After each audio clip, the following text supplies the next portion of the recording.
যখন আবু সাইদ কিংবা চট্টগ্রামের ওয়াসিম আকরাম শহীদ হয়েছেন, সেদিন কেন আমি গোপালগঞ্জকে মেনে নিলাম? আপনার মুসলমানদের কেবলা তো হলো গিয়ে আপনার সৌদি আরব, বাংলাদেশ আওয়ামী লীগের কেবলা হচ্ছে যে গোপালগঞ্জ। আমি প্রথম কথাটাই মনে করি যে রাজনৈতিক দল হিসেবে যে কোনো বড় রাজনৈতিক দল কিংবা পুরনো রাজনৈতিক দল দায়িত্বশীলতার পরিচয় যদি দেন, তাহলে তারা সব সময় অ্যাভয়েড করবেন গোপালগঞ্জের মতো একটা জেলাকে বাদ দিয়ে তাদের কর্মসূচি শুরু করা। আমি একথা বলছি না যে আমার কর্মকাণ্ড কি তাহলে বাংলাদেশে ওই গোপালগঞ্জ পর্যন্ত বাদ দিয়ে রেস্ট্রিক্টেড না। ৬৮,০০০ বর্গমাইলের এই বাংলাদেশে প্রত্যেকের সমান অধিকার আছে। আমরা প্রত্যেকেই প্রত্যেকটা জায়গায় প্রত্যেকটা বর্গ ইঞ্চিতে আমাদের অধিকার আছে, কিন্তু বিষয়টা সে জায়গাতে না, এখানে আবেগের একটা বিষয় কাজ করে। এখন আমি যদি মনে করি যে এই যে দায়িত্বহীনতা কিংবা দায়িত্বশীলতার পরিচয় দেবার কথা, সেটা কি শুধু এককভাবে গোপালগঞ্জের প্রশাসন যথেষ্ট ছিল? আমি মনে করি নিঃসন্দেহে না। আওয়ামী লীগ ক্ষমতায় ছিল, সে সময়ও কিন্তু 15 বছর ফ্যাসিস্ট বিরোধী আন্দোলনে কোন জায়গায় বাংলাদেশ জাতীয়তাবাদী দলের নেতাকর্মীরা থানা ঘেরাও করে রেখেছিল। তার কারণটা ছিল কিরকম? সাংগঠনিক যে শক্তি, অবস্থান এবং অবকাঠামো জেলার সমস্ত কিছু মিলিয়ে দেখা গেছে যে পুলিশ প্রশাসন কিংবা অন্যান্য যে সমস্ত আইন প্রয়োগকারী সংস্থা ছিল, তারাও দেখা যাচ্ছে যে পেরে উঠতো না। তো সেদিক থেকে আপনি যদি গোপালগঞ্জকে কনসিডার করেন, সেখানে শেখ মুজিবুর রহমান সাহেবের সমাধিস্থল রয়েছে।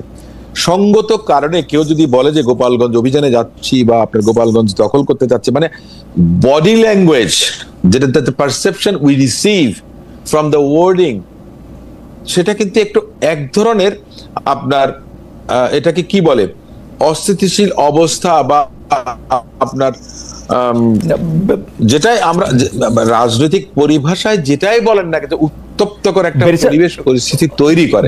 একটু আসি, এনসিপি করতে পারতো। দেখুন, বাংলাদেশ জাতীয়তাবাদী দল কিন্তু 5ই আগস্ট 2024 অব্যবহিত পরে একটা প্রোগ্রাম করেছিল, যেখানে স্বেচ্ছাসেবক দলের প্রেসিডেন্ট জিলানিকে আপনার ন্যাক্কারজনক নগ্নভাবে হামলা করা হয়েছে। তার শিশু সন্তান, তার স্ত্রী, তাদেরকে আমি হসপিটালে দেখতে গেছি, তারাও কিন্তু মারাত্মকভাবে আপনার জখম হয়েছিল, তারাও কিন্তু হত্যাকাণ্ডের শিকার হতে পারত।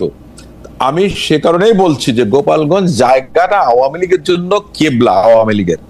তো সেক্ষেত্রে অবশ্যই এনসিপির তো অধিকার আছে যে কোনো জায়গায় যে কোনো রাজনৈতিক দলের যে নিষিদ্ধ না, সে সেখানে যেতে পারবে। এখন আপনি যদি বলেন যে নিষিদ্ধ আওয়ামী লীগ তাদেরকে আক্রমণ করেছে, না গোপালগঞ্জের অধিবাসীরা আক্রমণ করেছে, এটা একটা বিতর্কের বিষয়, ডিবেটের বিষয়। কেন বলছি দেখেন, করতে পারতেন না, ওনারা করতে পারতেন। আমি বলি না, আমি আপনাকে একটা উদাহরণ দেই। বিএনপি কিন্তু তারপরে অনেকগুলো প্রোগ্রাম করেছে, সেখানে সেলিমুজ্জামান, শামা ওবায়েদ সহ বিএনপির এমনকি ছাত্র দলের পক্ষ থেকে ইন্ডিভিজুয়ালি প্রোগ্রাম করেছে।